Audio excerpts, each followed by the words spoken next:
First మీ గొర్రెని ఎందుకు compound నుంచి బయటికి వెళ్ళిచ్చావు? గొర్రె నీది కదా, కోడి నీది కదా, గంప కింద పెట్టుకోవాలి కదా, కాంపౌండ్లో పెట్టాలి కదా. నీ ఆవు పోయి పక్కింట్లో వెళ్తూ చైన్ వేస్తాడు, కొడతాడు కదా.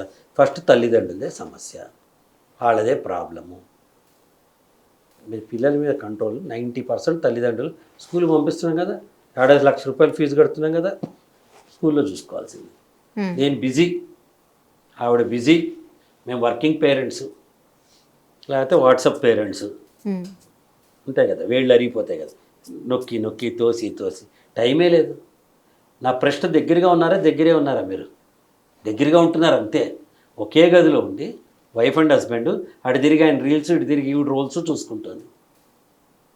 ఓకే, అన్నం తింటూ మాట్లాడి నీ కష్టం ఏంటి, మన కష్టం ఏంటి, పిల్లలు ఏం చదువుకున్నారు, ఏం చదువుకోవాలా, రేపు వాడి క్లాసే ఉంది, ఇదే ఉంది అని పేరెంట్ చేస్తున్నారా?